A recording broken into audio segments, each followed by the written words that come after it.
Bub Smith. You're watching Bluegrass Legends. Today's guest is Dave Jude, retired Kentucky State Trooper, and you got a few other irons in the fire. Can you tell us about that? I know you got your own podcast, and some other things. You're right, man. Always got irons in the fire. Yeah. So thanks for having me, by the way. Yeah, thanks for the invitation and for having me over. Sure enough, retired from KSP, and hard to believe it's been about 6.5 years ago. Wow. And I tell everybody it goes faster after you retire than it. Yeah.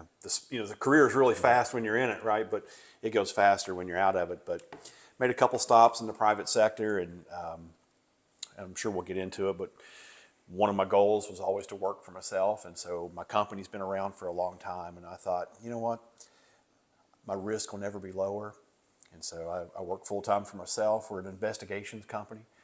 So we do anything from criminal defense to expert witness to state contracts to whatever else comes in the door. You mentioned a podcast. Yeah, I launched a podcast back in the fall called Jude, the podcast. Very similar to what you're doing. So that's why it's an honor to be here. It's conversations with exceptional people. Well, I appreciate that, Dave. And they can find you on Facebook, your podcast. So yeah, we're on Facebook and Instagram, and then wherever you download your podcast. And that's Jude the podcast, Jude the podcast. Yep, thank you. So let's get into it, man. Yeah. You ready? Yeah. So Dave, where did you grow up, and what was it like for a kid there? Good question. So my childhood was in Ashland, up in the northeastern part of the state, where Boyd County. Yep, where Ohio, Kentucky, and West Virginia join. Okay. My dad was a trooper there. Oh, really? Yeah. I did not know that. Yep. And so my childhood was all there. And Ashland's a pretty good sized town. There's always, something to do and things to get into there. So it was all good stuff. You probably just answered a few of my questions later on with your dad being a trooper, but we'll get there. So we'll get there. What about any brothers or sisters? I have one brother. He's older. He's 5 years older than me. Huge influence on my life, both musically and professionally. So we left that part out too. Dave is a musician, a great bass player. And I don't know if you're doing anything with your music currently, but... No, I don't know if I'd say musician, but I'll say thank you for the compliment for it. But so my older brother, Roy, also retired from law enforcement, and both he and Dad went down to teach at the academy, which we'll probably get into. So Roy was a trooper too? No, he worked for Winchester Police for his career. Retired from there and then, on. So my whole family's been in law enforcement. Wow. So it was an honor to keep that going. Well, I was going to ask you what was your family like, but I guess you just answered it. So just a very law enforcement oriented family. Yeah, I could go a little bit further on that. Mom and Dad are both from the southernmost part of West Virginia, which is really some of the poorest counties in the country, right? And so Dad made the decision and Mom made the decision independently to leave that area. Dad went into the military. He worked MP with the military, then went to Washington, D.C. Police, Metropolitan Police. He worked Martin Luther King Jr.'s Peace March. Dang. President Kennedy's funeral. And so, man, you talk about cool historic things when, you and I watch the History Channel and you see little John, walking behind that procession. Dad will tell you, well, son, I stood on this corner, and I watched those things happen. I watched the Peace March go through. Wow. That's pretty cool. Not many people can say that. No, they can't. Wow. He wanted to join the FBI, but for some reason he couldn't, wouldn't, I don't know. But he joined the Maryland State Police for a couple years and then left there and came to Kentucky.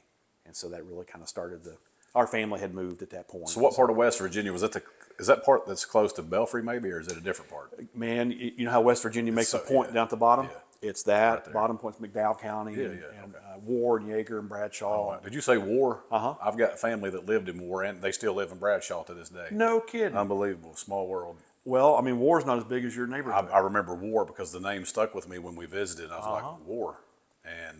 And then they're still in Bradshaw today. How about that? It's wild. We'll talk about that later. Yeah, let's do it. We'll get to it later. That's pretty cool. So did you have any pets that you were close to, or were you not an animal kind of guy? Growing up, we didn't have too many pets. It seemed like we always had a random cat or a dog or something, but pets weren't a big deal in our family. And then after I got married with my wife, pets were a big deal.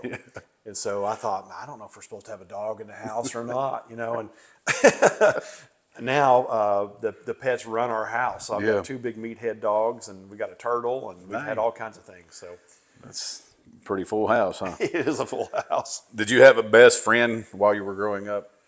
Yeah, Anybody, I guess today they call it BFF or bestie or whatever, but I know I had a couple really close friends growing up because I was from a small knit community too. But yeah, anybody that stands out that was yeah, man. We had there was a group of four of us.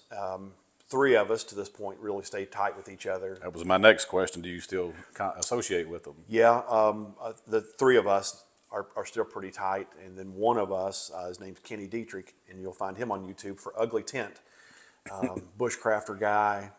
He's working it like you're doing here. Yeah. And Kenny and I talk all the time. So yeah, I stay really close to him. That's cool, man. Yeah. So I guess you went to Boyd County High School or Ashland or what? And so I went to Boyd, and then my wife was the evil, mean rival Tomcats from Blazer. So Ashland Blazer. How many high schools were there when you were there? And when you were a high school student? Yeah, in Boyd County there would be two, as far as I remember. Yeah, Still to this day, probably. I think so. Wow. Well, I think there's a Christian school there. Rose Hill okay. Christian School opened up, and I like to Holy Cross. No, Holy Family. I don't know. What you just said, Rose Hill, that rings a bell though. So they turned into a private school, and there was a big basketball phenom, Yeah. O.J. Mayo. Yeah, that's what I was. Yep, Uh-huh. that's right. And I think he made it to NBA out Yeah, I of think Rose so. Hill Christian. I remember that. I think there was maybe another private school. There was a Catholic school downtown. So did you play any sports there, or did you have any other extracurricular activities you participated in or anything? Yeah, I played baseball as a kid. Yeah. And I still loved it. Probably should have played it in high school, but I could play defense pretty well, but couldn't hit very Yeah. well. That's the story of the life, right? Seems like it. And then I turned into a tennis player and played tennis all through high school. Quit for a long Dude, time. you look like Brock Lesnar playing tennis. Imagine that. We should go together, man. I bet your opponents would be like, dang, dude, Brock Lesnar over here. Whoever back Some in would the- back up, like, please don't hit me. And I got playing in all the adult league. Well, I mean, I was skinny as a kid, but as an adult in the adult leagues, that it'd be like you and I walking on a tennis court. Like, So you could play, huh? yeah, I played pretty well for. I bet your serve was 150 miles an hour, wasn't it? I had a pretty decent serve for a while when I could control it. Well, you're obviously a very intelligent guy, so I bet you made straight A's probably all through high school. It wasn't straight A's, but I did pretty good. And then, I had good grades. Yeah. Well, Not so much in college, though. And my dad's advice to me was follow your brain, right? Use your brain and do something other than law enforcement. And I thought, okay. So I thought I'll follow the money, and I had family doing computer science, which is the actual programming. And man, that was a mistake. So I got into Eastern, and I was getting into all this programming stuff and up to Calculus 4, but I was failing. And so what I'd end up doing is I would fail the class and have to retake it the next semester, and it could then just barely pass. Wow. And finally, one day, my mom called and said, "What are you doing?" I was like, "Well, you all told me to use my brain." They're like, "Son, go where your heart is." I was like, "Okay." yeah. Off I went. So that was another question I had coming up. So when you were in high school, like freshman, you didn't know you wanted to be a trooper then, or you did, or you just kinda, Oh my gosh, yeah, man. My in your sayings, yeah. What I've always told people is that when I came out of the womb, I wanted to be a state trooper. Awesome. And so, that was my goal from, the earliest memories ever. My goal was to do that, and I did. So what was your first paying job? Do you recall? Yeah, man. I was a carry out at Foodland grocery store in Summit, Kentucky. Foodland. Foodland. That's pretty cool. We call it Food Dog at home. We talk about being at the Food Dog. But yeah, man, it's carry out at the grocery stores. So did you go to college right out of high school, or did you take some time off, or what? Yeah, I went straight out of high school. There was a community college. Now it's all part of that, BCTC BCTC system. But it's Ashland Community College. Yeah. Got my 2-year degree there, and Cool. Dad came home because he'd retired at this point and said, "Hey, I'm taking a job in Richmond. You want to go to Eastern?" I'm like, "Yeah, of course." Yeah. Got there and I didn't finish. I only recently finished. I had enough hours for you and me both to have a degree. Yeah. And finally one day I was like, "Man, you got to finish that up." And anyway, not too long ago. So you didn't work for any other police agency. It was KSP only, right? No, I did. I sure did. So I started in Lexington. I applied for, I think it's like Frankfort, Lexington, KSP, and somewhere else. And Lexington ended up choosing me. So in '94, August of '94, I think it was, is when I started Lexington's Academy. Oh, wow. And worked in Lexington for about 4.5 years or so. Dang. And then had the opportunity to move over to state police. I did not know that. Yeah. So when I was in Academy, Bruce Rawlings was do you know that name? Oh, yeah, I know He Bruce. was like I forgot what his title was, but he was cool as heck. Yeah, Bruce, good dude. And there were so many of them, though. Dean, somebody else. Casey? Maybe Yeah. Casey. I don't know. Yeah. I don't know. But that's pretty cool. We could talk about that another time, Oh, yeah. too. Both of those are great dudes. Yeah, that's pretty cool. Yeah. And then, there were so many of them. Gosh, I can't think of their names right away. But so from here on, we will refer to Kentucky State Police as KSP, since for those who don't know or whatever. But so you said your dad obviously inspired you to be a trooper. You knew from birth, so that was in your blood. Yeah. So how old were you when you began KSP's Academy? I would be, I guess I'd be 28 in the academy. So it'd be, so here's an interesting fact. My dad and I started with KSP 30 years to the day of each other. February 14th of 99 was me, and he was February 14th of 69. Wow. So that's useless trivia to everybody Well, else. that day but just pretty passed, cool. so that's your... Yeah, so that's however many years that is. But, Wow. So I would have been 28, 29 when I graduated. So the moment that you arrived at KSP Academy, did you have time to meet and greet everybody, or was it straight to business? Man, it's straight to business. Yeah. You sit in the car, nervous, scared to death, because you hear all these stories, and I mean, you're not allowed out of your car. They purposely, you got to sit in your car, and they'll tell you when to get out of the car. Really? Oh yeah. Was that on a Sunday? Oh yeah. So Yeah, you Sunday. report on a Sunday, Yeah. and then you sit in your car. They tell you when to get out. Yeah. Oh yeah. 1,300 hours. They come out and tell you to get out of the car, and it is business from there, and off you go. Wow. How many weeks was your KSP class? Seems like it was 22. 22? I think it's varied a little bit, but if I remember right, it was 22. Yeah. I wonder what it is now. Probably about the same. Somewhere around there, 22, 24. What number was your KSP class? What? 76. 76. Yep. Funny how that sticks out, isn't it? Yeah, it is. A lot Now, of I people. think Lexington was 894, but I think they did it because of the date. Yeah. And Now KC's Lexington, is sequential. excuse me, their academy's like 30 some weeks. It was longer, a lot longer. Yeah, right? I think ours was 23 at the time, but I think they're up to like 32 or 33 or. Do you recall how many cadets began your class 76 and how many finished? Roughly. I know you probably don't know the exact number. No, I've got it somewhere. I have that written down, but it was probably in the mid 70s to 80s starting, and then I don't know how many were graduated. You think half of them? Probably 75%, 2/3 to 3/4, something like that. I should know those numbers. I did at one point. So it's not like the Navy SEALs where 100 people show up and maybe 20 make it? Not quite. Not but that bad. You question it in it as you go through it. Yeah. I think each cadet class roughly loses about a third. That's still a significant number. Yeah. So what was a typical day like in Academy back then when you were there, 76? As a cadet? Class 76. Yeah. I forgot what time we get up, 5 or 5:30, something like that, and go do morning PT. So it's military life. Yeah, very structured. Very structured. You got to get up, you got to count off, and you got to get dressed. Everybody's got to be in the same uniform.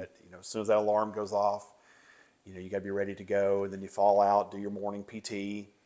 After that, you get back, you got to shower, make up your rooms, and get in uniform, and then you head to chow. So you got breakfast at 7. Come back, finish cleaning up, class from 8 to 5, I guess it was. And then either some version of a night class or more PT or. Now, can KSP, or could they could they go home on the weekends? On the weekends, you could. You could. Yeah. So you lived in Ashland then? No, I lived in Lexington. You were in Lexington. So it was just a little hop, skip, and a jump from For Frankfort. me, fortunately, man, I had like a 30-minute drive home. Yeah. And some of these guys had 3 and 4 hour drives home. Yeah. I was so fortunate because my weekend started early. Yeah. And it went longer. Yeah. And so I had a little bit more relaxation time in between. How many miles would you usually run per day, or on average in Academy? Was it a lot, or was it every day, or? Yeah, and so the PT program changes over the years, just kind of depending on what instructors are in there, and so it would kind of vary. We would run 2 to 5 miles a day, but you may have the next instructor that wants to do sprints, so you do those Indian runs around the building. or you may have the next instructor that wants to roll around the grass or, do other stuff. And so, some days you welcome it because I'm not a runner. Man, if you asked me to run in my truck out front, I'd get nervous and can't do it. And so I hated the runs. And I liked like the Indian runs and I liked some of the other stuff, but the distance runs were tough on me.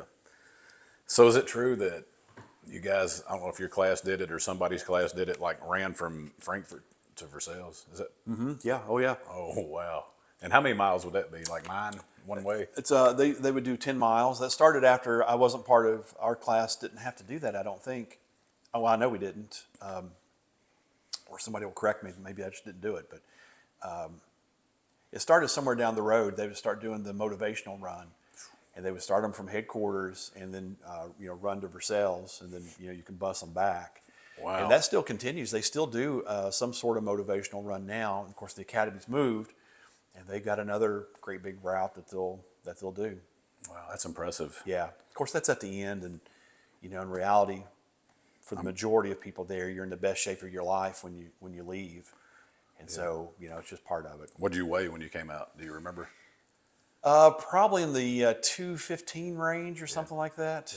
You're tall too. How tall are you? About 6'2". Yeah, 6'2", about 215 coming out. Yeah, somewhere around there. You were probably less than 5% body fat running those kind of numbers. Well, yeah, I'd like to think I was, but who knows? So what was the hardest thing for you physically and mentally while you were in the academy? My wife was pregnant with our daughter, and so that was hard being away, because she still has to work, run a house, be there for the baby, whatever else. And, I didn't think of it a whole lot when I was going through it. Now, of course, I was young, and, you're thinking about your career. And I didn't think about that a whole lot, about what that sacrifice looks like from the spouse's side of it. Right.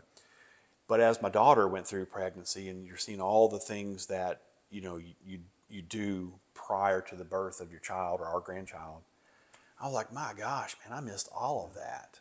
And so you look back on it, it's like, I just didn't realize it because I had so much to do. So mentally, that was the hard part. So was the baby born while you were in academy? Just after. Oh, just after. Well, a couple months after, yeah. So I was home for that. So I know on Sundays going back, it was tough leaving That's that. tough, yeah. Physical is just, it's a physical place. It's because you're by yourself when you work. And so they're preparing you to be by yourself. And so every day, it's some type of taxing physical day. And then tomorrow's even harder than what today was. So that, there's no like daily 1.5 mile run that you can prepare yourself for because you don't know. Right. And so it may be 1.5 miles today and it may be 6 miles tomorrow. So who was the best runner in that class? Do you remember?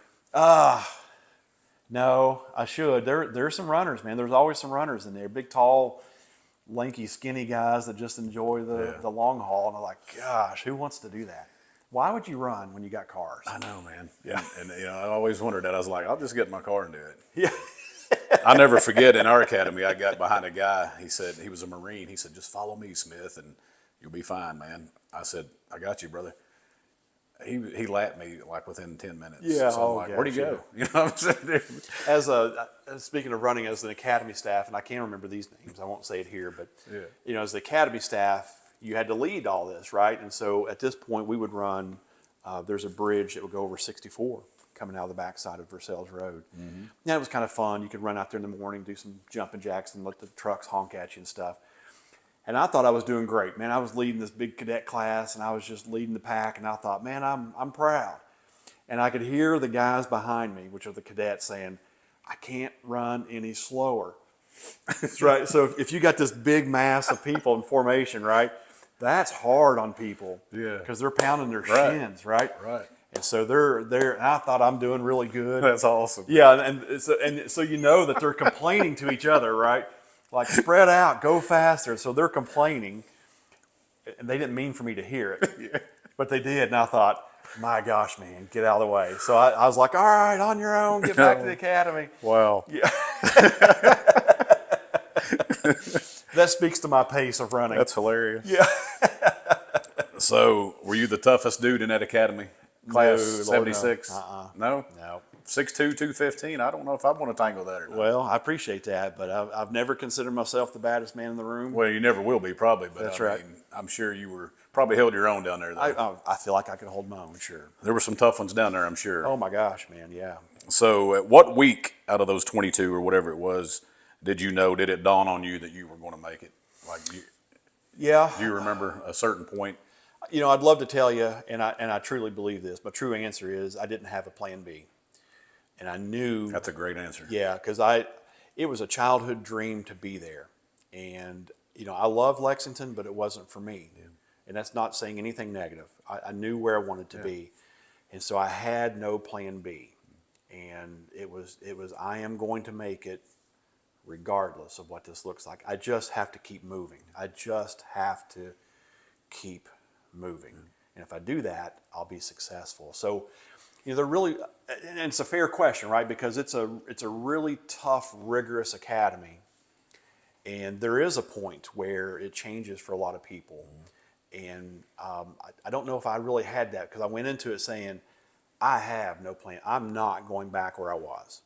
And so there is no other choice. So, did most people that didn't make it, were they gone by what week? I mean, what would you say? Was it early? They're gone by the first month, 6 weeks. Yeah. You know, there's some people that just have not prepared for this, and the agency does a really good job of telling people, here's what's happening. This is what's going to happen to you when you show up. And so there's people that can't run to the front door. So if you want to be a trooper, the ball is in your court. The ball is in your court, and now they do all these orientation days, and they will tell you what to expect. Yeah. If you don't know what to expect, that's on you. That's right. And so what was your most memorable moment while in the academy, if anything stands out? Anything funny or not so funny, or maybe that running when you thought you were Carl Lewis, but you wasn't? From a cadet point of view, you know, there's that bonding thing, because you're living with these guys basically 5.5 days of the week. You know, you're there Sunday night and you get out Friday evening. Who was your roommate? Do you remember? They switch every so many weeks. Oh, they do? Yeah. Okay. Because they want you to meet other people and whatever else. I mean, as far as memories go with that, I remember going to Trooper Island, and it's a little bit low key there when you go as a cadet there, but it's just filled with some of the coolest stuff, you know, because you're learning all these things. And then for me, for the agency that I wanted to work for, and as dumb as this sounds, man, the paperwork was fun to me because I grew up writing reports with my dad's reports, right? You remember? I don't know if you remember this or not. Do you remember the old carbon paper? Are you old enough to remember the carbon paper? I remember. Yeah. So as a kid, you know, Dad would write his accident reports, and he'd have that blue carbon paper, and I'd have it all over me. So as silly as it sounds, that to enjoy the paperwork, that's what I grew up wanting to do. That's pretty cool. So all those classes were cool to me. That's, you know, I grew up around some of that stuff too, and I remember the handwriting, and I remember your dad probably had to handwrite every accident report and everything. Could you imagine? Yeah, well, you can, because you did it. Yeah, I practiced it. But I didn't have too much of the computerized stuff. So by the time the computerized stuff came in, I had moved over to the academy, and or at least a detective, and then into the academy.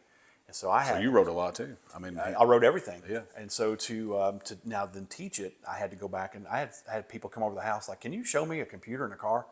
Gosh. How do you even get a dispatch call? Because I've got to teach this stuff, you know. So yeah, it's completely changed. So I don't know if you know, I'm from Eastern Kentucky, and do you recall if any of your classmates from '76 were from the mountains? Anybody? I mean, like as far as Hazard or Whitesburg, Letcher County. Obviously, that's Whitesburg, but Prestonsburg or Pikeville somewhere. Yeah, we had a pretty good mix of all across the state. I remember a good chunk of folks from the west, and there was, of course, a lot of folks from the mountains and down in that area. Do you remember any other names? Of course, I'll forget them, so forgive me, guys. Anthony Talby, Bo Cure, Brian Sumner. Sumner, yeah, okay. So you were in class with Sumner? Uh-huh. Okay, yeah, he was a good baseball player. He went to he was like 2 or 3 years ahead of me at Knott County Central. And good guy, man. Oh yeah, funny. Yeah, oh yeah. What about Tim Moore? Does that ring a bell? Oh yeah, Was he in that class? No, he was before us. Okay. Yep. I was in his wedding. His wedding. I don't even know how old I was. He married my cousin. Tim did. Yeah. Yeah. So. Yeah. Anyway, Another funny guy. oh Tim's, God, Tim's hilarious. little guitar player, and Oh he my just gosh, he drummer. was always smiling and laughing, Yeah. and he and I would lift weights all the time with David Banks. You know him? Oh, yeah. Big Banks. And Yeah. a bunch of those guys, man. But so that's crazy. This is good, man. This is a good trip down memory lane. Do you remember your final week at Academy? Like, man, what did y'all do? Was it a lot of just marching and preparation for graduation? Yeah. So, and then I was a class president. Oh, wow. So I had to give a speech, right? So you're doing some practice there and you're getting stuff finalized. And, you know, the cool part about that from the cadet perspective is, you know, you're getting to be in uniform, you're getting your uniforms fitted. You could grow your hair out by this point, right? Because you had to be like a Q-tip, you know, prior to this. So you could grow your hair out and have a little shape to your head, and look like a human. But you're putting on your uniform, the actual uniform. You get your badge. Yeah. You know, you get all those things, and then you have to, you know, you get to practice in it. You got your car by that point, and by this point, you know, when the cars are all out back, you know, if you had some downtime in the evening, because learning Go clean it or you look go at- clean your car, you know, and so that was always a big deal. I got a feeling you kept yours pretty clean. I did, yeah. Well, for a little bit, but yeah. Yeah. So now you've graduated KSP Academy. Did you get to choose your post, or was your post assigned to you? So we got to choose. There's 16 posts. Okay, a lot of that's you've just answered one of my next questions. Yeah. And for those, by the way, what can you tell them what a post is if you don't know what a KSP post is? Yeah, so it's the think of it as the local headquarters. There's a main headquarters, but think of it's the local branch that will serve a designated coverage area. How many posts are in Kentucky? There's 16. 16, you just said Yeah. that. Okay. Yeah. So you said you got to choose yours. What did you choose? Yeah, so only 8, and nobody knows, and it's based on manpower, right, and needs. And so this is the build-up. If you want to know what a cadet life is like, it's the build-up. And from day one, everybody talks about what post they're going to go to. I mean, that is the conversation, and where the post is going to be. And so it's this anticipation for weeks, months in this thing. And finally the day comes, right? Class 76, get in the classroom. You got 5 minutes to get in the classroom. You're like, oh my God, what do we do? And you get down there and it's post day, it's drawing day. And so for us, what they ended up doing was putting 16 numbers on the board, 1 through 16. And then beside that, they would put numbers, and that's how many spots that post had open. Okay. And so, of course, we lived in Lexington. We wanted to stay close, but only 8 of the 16 were getting people. And so that meant Frankfurt was out. But with you being class president, did that Right, so no. it didn't help you with your? What we did then was GPA order 1 through 10. So the top 10 got to go first. Okay. 11 through, I think it was 67. 11 through X, whatever that number is, Right. we drew a number out of the hat. And so, man, you talk about a gamble. And the way it worked out is I can't ask for any better. I was ranked 15th, I think, is what it was. And I drew 15 out of the hat. Wow. So I thought, man, to me, that's sequential order. I can't ask for any better than that. But the hard part is at number 11, you may draw 67 out of that hat. And so anyway, off you go. Number 1 chooses what area, number 2 chooses what area, and they start racing those numbers off. So for me, my wife was a nurse, and so I wanted to choose a place. My goal was to stay in Frankfurt, around the Frankfurt area, or maybe go home to Ashland, because that's just what I knew. Yeah. Neither post. Ashland had a couple, and they went away. They got their choices, so it was off the board. And so my choices when it got to me were Dry Ridge Post, Okay. which comes all the way down to Bourbon County, right beside. What post is that? 6 Dry Ridge. Post 6. Post 6 Dry Ridge. Dry Ridge. Or the Moorhead Post. That got me closer to Ashland, Yeah. right? And so my thought process was, well, where can my wife get a job? Yeah. And I thought, well, if we end up in northern Kentucky, there's all kinds of hospitals up there, so I'll choose Dry Ridge. And then once you got that assigned, then the post commander gets a hold of you, and he assigns you to what counties you're going to work. And we got assigned to Bourbon and Nicholas and Robertson. So literally, I moved from Hamburg. I moved 15 minutes away. A little bit of a pain in the butt to have to So move you went to on. post 6 first? Yeah, Okay. And how many counties did that entail that you were? There's 10 counties in the post 6. But you didn't have to work 10 of them. Not as a trooper. As a detective, Right. you're responsible for all 10. Okay. But as a trooper, I just had Bourbon, Nicholas, Robertson, sometimes Harrison. Wow. That's quite a load, man. Still, it's a big load. Yeah. I mean, if you're hurrying, if you're trying to get to Robertson County, you can't get there quickly.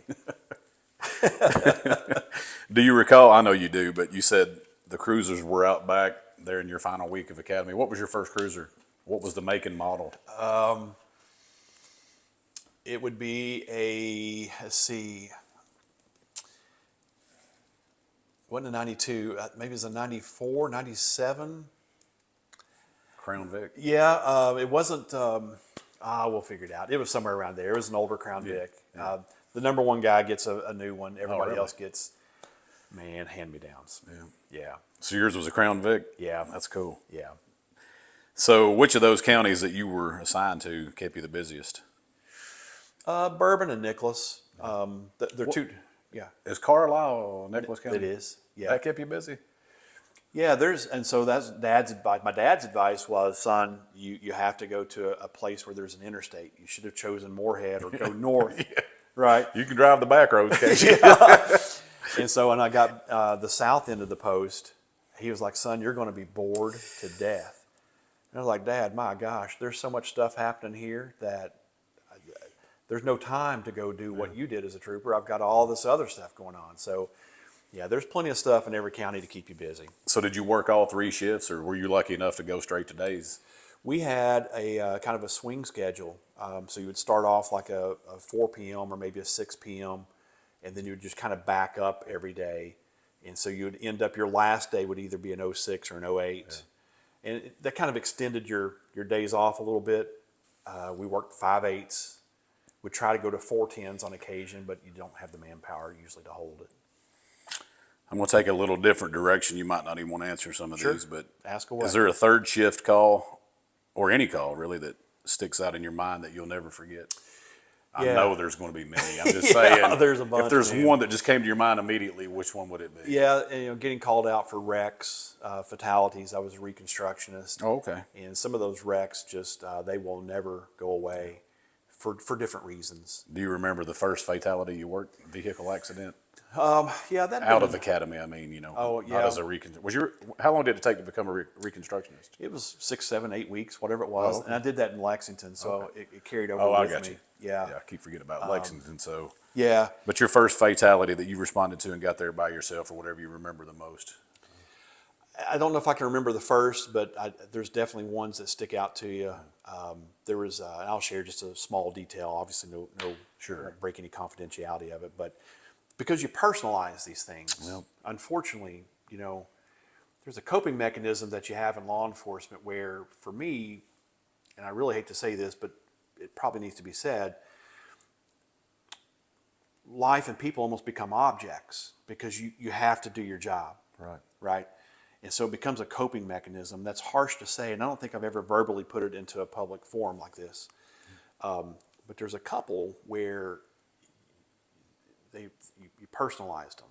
Like your mom and dad would always say, son, call me when you get home. Just let me know you're okay. Right? How many of us have heard that? We all do. Everybody, if you've got Still loving say it. parents. Yeah, still say it. Yeah. And there was a young girl who died on Easter from a car crash, and her dad always said that, never called, so he went out looking for her, and there I was working the fatality, and Dad shows up because she never answered the phone. Oh, man. So stuff like that. I've got 3 or 4 of those, and I won't share any of the details, but And people, I mean, the general public just don't have any clue what cops go through, do they? it's every day, and you think most people in society may have an interaction with the police 1 time in their life, 2 times in their life. But from the police officer's point of view, it's the next call. And after that fatality, you put your stuff in your paperwork and you're like, okay, that's over.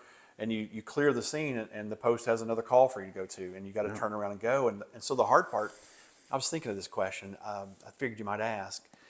The next call for service may be, our grandparents need to figure out how to get to Cracker Barrel. Right. And you got to go from this emotion to suddenly, well, just head down to Newtown Pike or Winchester. There's actually 2 or 3 of them for you to choose from. Right. enjoy your meal. That's right. And so you don't, it's just, man, And that's all in just an 8 or 10 hour shift. I mean, it goes from one thing to the other, back to this, back to that, and then it's like a roller coaster. it's a roller coaster. And Yeah, every day. And I know a lot of times, I'm not going to get in too deep with this stuff, but the anti-police rhetoric that's been going around. I mean, a lot of those people that don't like the police, they just don't have any idea what that cop sitting in Chick-fil-A or wherever, he's eating a meal, what he just went through or what he's about to go through or whatever. Oh gosh. And I mean, it's just like, Yeah. I have nothing but the utmost respect for military and law enforcement. Yeah, And absolutely. so anyway, yeah, I don't want to touch on some of that stuff. I just didn't know if you remembered. But Oh gosh, yeah. You'll never, and you have it too. You'll never forget some of the stuff that you've experienced. do you remember your first pursuit by any chance? I know you probably had a lot of them. Yeah. I don't remember too many details. The first one's in Lexington. I remember, being jumping in some of that. And the old Crown Vic. This was like 90. It was square body ones before they went rounded. Mm-hmm. So I don't remember the year, but of course in Lexington there's 35 cars in the pursuit or something like that. And then with KSP I didn't have a whole lot. I stayed in uniform for about 2.5 years or so. But yeah, there's always a pursuit coming. And I remember chasing a Trans Am. There was a stolen Trans Am from the car lot there in Paris. And man, that dude smoked us. And I was the second unit. There's a unit in front of us, and you're doing your best to keep up with this. It's when Trans Am first came back out. I guess was probably early 2000s. They came out with Seems like it. They had some bad cars too, didn't they? Yeah, they had some bad cars. A lot more mean than the Crown Vic. This was one of them. Yeah, and you got our old hunks of scrap chasing this Trans Am, and dude, he left us, and we finally got into Clark County, and he abandoned it in the middle of the road. Mm. And you come up with this little hill, and you're like, oh my, there's a stopped car. But yeah. Fun times, man. Do you ever have any music loaded up for pursuits? All the time. Yeah. Yeah. Sometimes you reach up and hit Panama by Van Halen or something like that. I'm sure dispatch has heard their share of Disturbed or Pantera, Metallica. Yep. So here's your stereotypical question. Let's get on a better note here, then. A more positive, funny note, I guess. Were you a donut eater or not? Mm-hmm. Did you like them? Man, I've never met a donut I don't like. Are you kidding? A cream-filled Krispy Kreme donut is a slice of heaven on earth. So did you have a favorite restaurant that you had 4 counties though, so I guess you probably had a favorite place to eat in each one of those. Yeah, so in Lexington, we would eat at either Denny's and I was on third shift then, or Waffle House. Was that Winchester Road? Newtown Pike, okay. Denny's. Okay. And then Waffle House would be on North Broadway. And man, I have great memories from both of those places. And then on KSP side, it would just vary, because you're by yourself and you're hopping around. And there's Garrett's used to be in Nicholas County, and so everybody would try to meet at Garrett's. Home cooked food, family owned and operated. Family owned, home cooked food. Those are usually the best ones. Oh my gosh, man! And they would just take care of you. Yeah. But yeah, you're right. There's always a little place to eat like that. So Dave, you had quite the career at KSP. He would never tell you this, but I'm going to tell it so he can tell you about it. You were a sergeant, a lieutenant, a captain, and you even made major, correct? I did, yeah. And I mean, can you elaborate on that timeline or how all those promotions came to fruition? I mean, because that's quite an accomplishment. Yeah, I appreciate that. So of course we had talked about that a little bit before we got started here, and on my way over I thought, well, you want to give proper kudos to a couple people along the way, and I had my only goal was to be a uniformed trooper. That's all I wanted to do. That's what my dad did. And that's a completely admirable career. And that's all I ever wanted to be, just wear the uniform. Just wear the uniform. And somewhere along the way, I had a sergeant who was my uniform sergeant that said, listen, I'm going to be the detective sergeant, and I want you to go with me and be a detective. And I was like, no way. Man, I'm tickled right here. He's like, nope, you need to do it. And I did. And the same thing happened to me by this time I'd moved over to the academy staff, and I had Tom McCarty was the sergeant that pulled me aside and said, no, you need to do that. And he was right. And then in the academy, there's a gentleman named David Hay that was a good mentor for me. And I was like, I don't want to promote, man. I'm good. I don't need to do that. He's like, I'm telling you, You do. And anyway, because of David, I started promoting. And then once you promote, you need to keep promoting, because I guess what I'm trying to say is they saw something in myself that maybe, like you said, I wouldn't want to say. And they're like, no, this is what the agency needs, and it needs people to get in these positions. And they really encouraged me to do it. And then, once you start seeing, okay, I'm seeing a little bit more of how the agency works, and I want to do a little bit more myself, and you just keep it up. And then at some point, you transition over to say, well, it becomes financial. You want to set yourself up for success later down the road, and whatever's going to come next for me. Right. So, yeah. So those promotions, like you were in Post 6 Dry Ridge first. Right. When you became a sergeant, what post was that? So I was fortunate, man.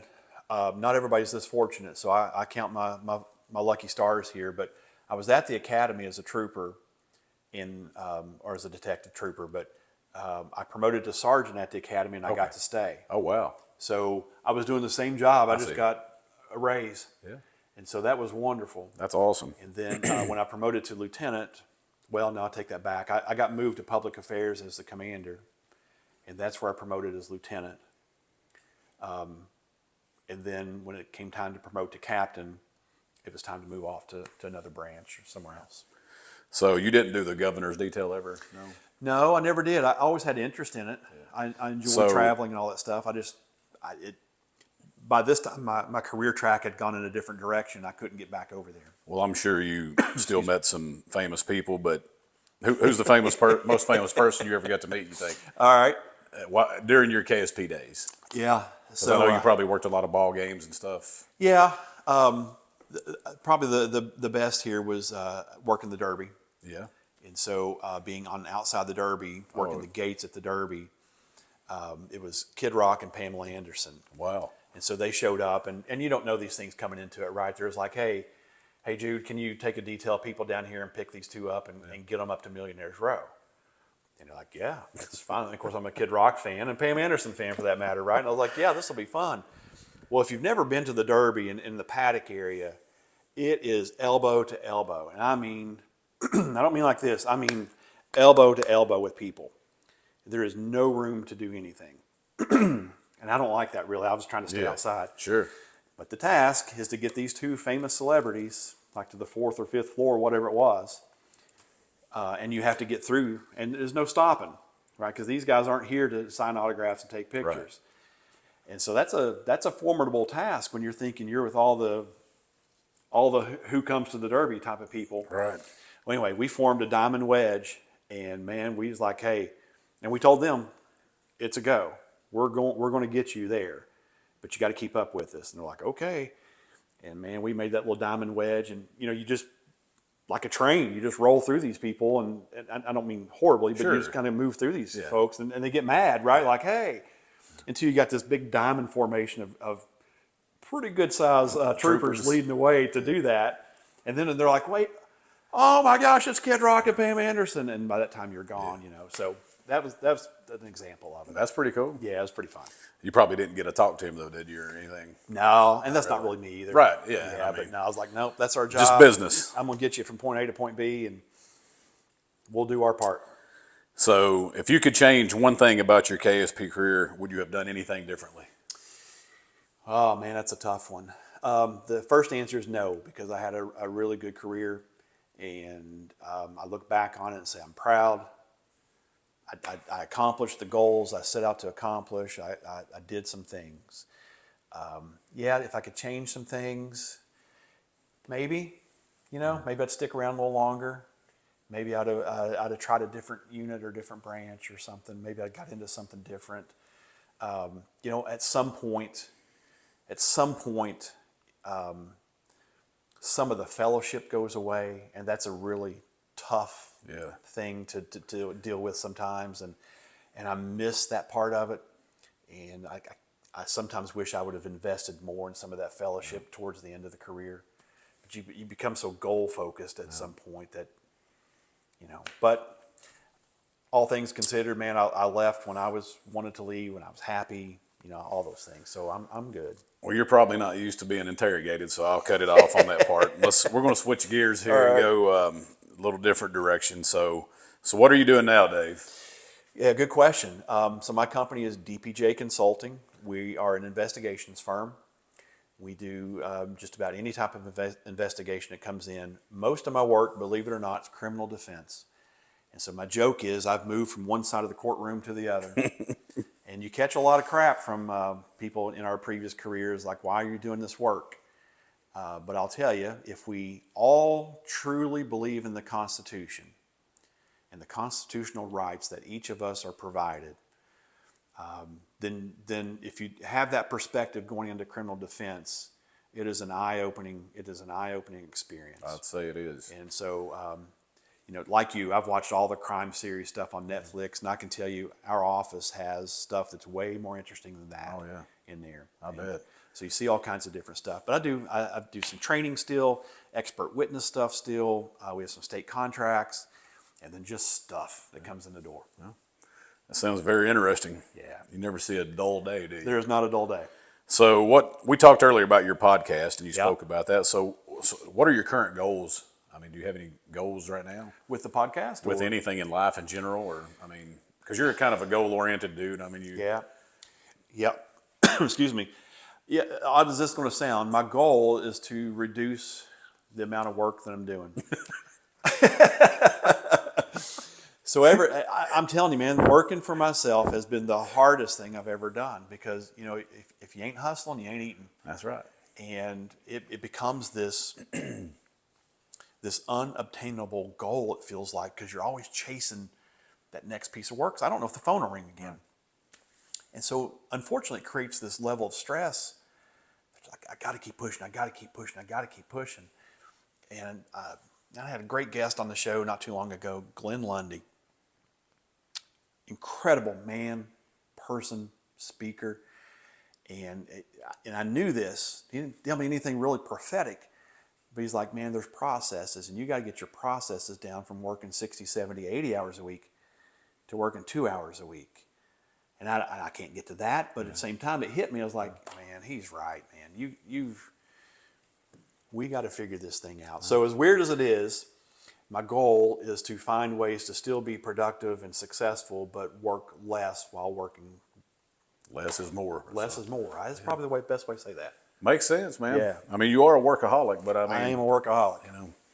So what advice would you give to anyone who is contemplating a career in law enforcement? Yeah. You got to be prepared for it. It is the best show in town. Every single day, it is absolutely the best show in town. And there's a lot that goes into that. But you got to be, physically and mentally prepared for it. And you got to understand what the job is, who you serve, and probably most important is why you're serving them. If you're there to put on the uniform and to be, Billy Bad, whatever, you're completely missing the point of what the law enforcement officer, the police officer is supposed to be doing. That's right. And well said. If you can get them to understand why the job is important, then you're on the right track there. Good answer. So that's about all I have with the interrogation, pretty much. So we're going to end it with this thing I call the rapid fire segment. Okay. I don't know. It's usually 5 questions or so, but it looks like you got a few more, maybe 7 or 8 here. I don't know, but whatever comes to your mind, just hit me with it. Okay. All right. The one food that Big Dave cannot live without is pizza. The best TV show of all time is Reno 911. What music is playing in your headphones during your workout sessions? Black Label Society. If you could have dinner with anyone, past or present, who would it be? Jesus.